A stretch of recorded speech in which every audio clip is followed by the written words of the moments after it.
Varde.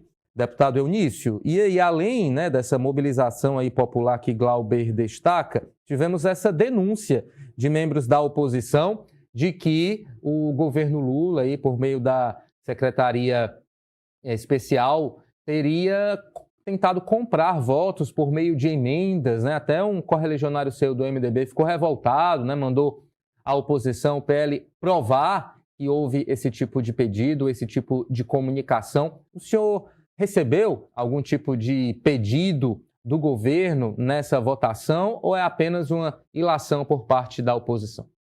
Não, isso não tem o menor fundamento. O menor fundamento. Olha, nós que fizemos. O caso do deputado é diferente do Glauber, é diferente dos outros dois casos. O Glauber chegou num momento assim, de tensão, numa discussão com um rapaz lá do MDL, o rapaz xingou a mãe dele e ele deu um empurrão nesse rapaz. Então, tem problema de decoro, tem problema de comportamento, mas não era motivo de uma cassação e deixá-lo 8 anos inelegível. Então, essa emenda, olha como não tem nenhum fundamento essa acusação. E por isso a revolta do deputado Hildo Rocha, que é do meu partido. Por quê?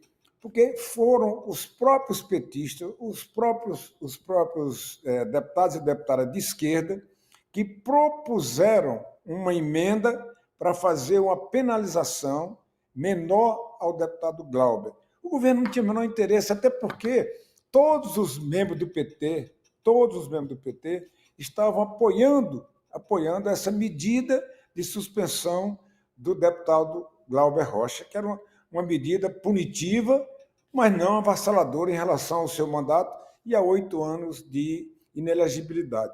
Então, essa é mentira, não houve nada disso.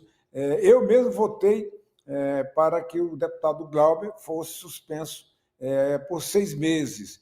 O fato é que, repito, o presidente, que é meu amigo, inclusive, mas se fecha num grupo muito pequeno de jovens, e é bom essa questão de ter jovem na Câmara dos Deputados e na política, mas sem nenhuma experiência política, do ponto de vista de ter ocupado funções e cargos de relevância na casa. Ele foi um acordo, naquele momento, do Centrão, inclusive com o Partido dos Trabalhadores, para fazer o entendimento de votação na presidência da Câmara dos Deputados. Entendo eu com toda a vênia ao meu querido amigo Hugo Mota, que ele errou a mão, ele não está conseguindo comandar o plenário e quer comandar o plenário através da Polícia Legislativa. A Polícia Legislativa é para proteger a casa, é para proteger parlamentares, e não para fazer agressões como aquele diretor da polícia que devia ter sido demitido, agredindo uma deputada verbalmente, mas agrediu uma deputada, e esse não teve nenhuma penalidade ainda. Então, a casa está sem um comando firme, educado, que exerça liderança sobre o plenário. Eu, quando fui presidente do Senado, Ítalo, a mesa foi ocupada pelas mulheres em um determinado momento.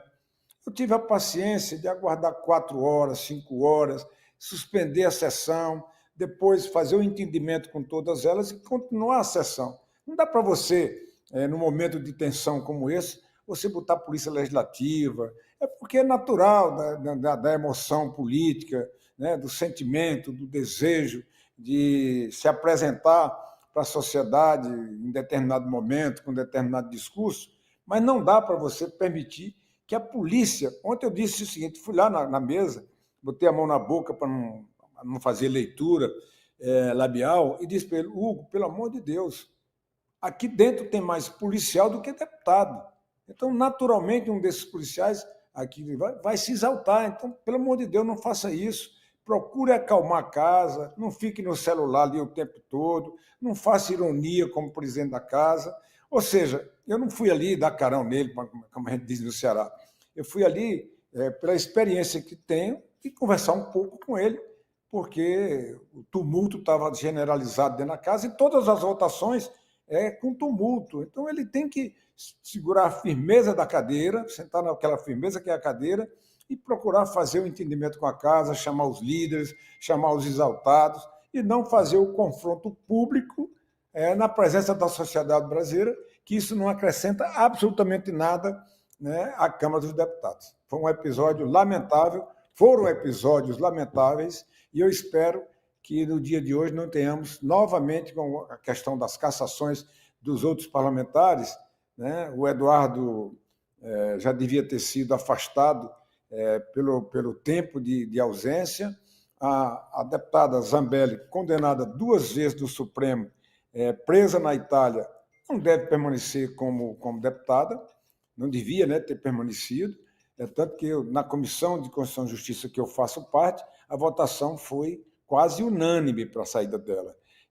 Esse outro deputado, que era inclusive delegado da Polícia Federal, foi diretor da Polícia Federal, que saiu pela fronteira foragido, sem passaporte, foragido, também não deve permanecer como parlamentar.